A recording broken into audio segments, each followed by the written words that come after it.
Magandang araw po. Pag-asa Weather Update.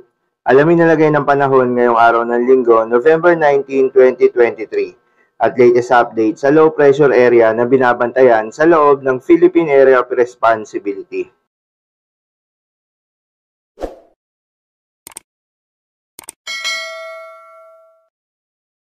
Magandang umaga mula sa Pag-asa Weather Forecasting Center. Ito na ang ating update sa maghihintayan ng panahon sa susunod na 24 oras.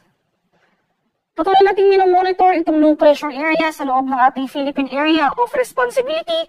Kaninang alas 3 ng umaga, huli itong namataan sa layong 465 km silangan ng Surigao City sa Surigao del Norte. Nananatiling muli yung tsansa ang nasabing low pressure area na maging isaganap na bagyo sa mga susunod na araw. Gayon pa man, dahil sa pinagsamang epekto ng LPA at ng shear line o yung banggaan ng mainit at malamig na hangin, makakaranas pa rin tayo ng mga pagulan sa malaking bahagi ng ating bansa. Asahan natin itong mga kalat-kalat na pagulan na may pakulog at pakidlat sa buong Visayas, itong southern portion ng Kabikulan at itong mga northern at eastern sections ng Mindanao. Samantala ito namang northeast monsoon o yung malamig na hanging amihan ay patuloy na umiiral sa nalalaming bahagi ng Luzon. Kaysa nabanggit na lugar, asahan natin itong generally fair weather conditions. May mga kaulapan pa rin tayo na asahan sa eastern section ng Luzon area. And for the rest of Mindanao ay mostly cloudy tayo ngayong umaga. Asahan natin na posibleng bumagsak yung mga malalakas na buhos ng ulan na dulot ng localized thunderstorms mamayang hapon hanggang sa gabi. Para naman sa magiging lagay ng ating panahon ngayong araw dito sa Luzon, inaasam pa rin natin na dahil sa patuloy na epekto ng shear line, ay makakaranas pa rin tayo ng mga kalat-kalat na pagulan na may pakulog at pagkidlat sa mga lalawigan ng Masbate at Sorsogon. Kaya posible pa rin yung mga biglaang pagbaha at pagbuho ng lupa sa nabanggit na lugar. Samantala dahil naman sa northeast monsoon ng hangin amihan, itong eastern sections o ilang eastern sections ng Luzon, makakaranas ng mga kaulapan. Kung may mga pagulan man, ito yung mga light rains lamang, particular na sa mga areas ng Cagayan Valley, Apayao at sa nalalaming bahagi ng Bicol Region. Malamig na panahon natin inaasahan sa malaking bahagi ng Luzon kasama na dyan ng Metro Manila. So for the rest of Luzon, generally fair weather conditions sa ating inaasahan. At kung may mga pag-ulan man tayong mararanasan, ito yung mga light rains o pag-ambon lamang.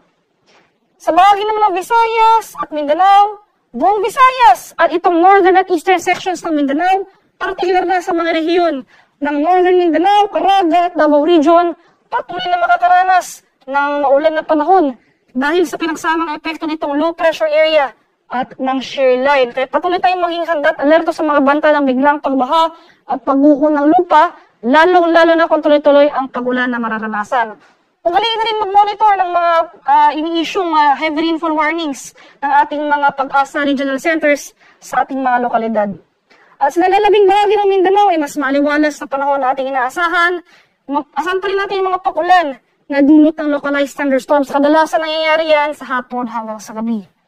At sa kalagay ng ating karagatan, may gale warning pa rin tayo nakataas sa mga dagat baybayin ng Batanes, Ilocos Norte, sa bahagi ng Ilocos Sur, La Union, Pangasinan, sa Cagayan, kabilang na dyan ang Babuyan Islands, sa bahagi ng Isabela, Aurora, northern coast ng Quezon, kabilang na dyan ang Palillo Islands, sa mga ilang baybayin ng Camarines Norte, ilang baybayin ng Albay, sa bahagi ng Calayan Islands, may gale warning rin nakataas sa ilang baybayin ng Sorsogon, northern at eastern coasts ng Catanduanes, northern at eastern coasts ng Northern Samar, at itong eastern coast ng Eastern Samar. Kaya sa ating mga kababayang mga isda at may mga maliliit na sasakyang pandagat sa mga nabanggit na lugar, kung maaari ay huwag po muna tayong pumalaot dahil makakaranas pa rin tayo ng maalan hanggang sa napakalong karagatan na dala nitong bugso ng hanging amihan.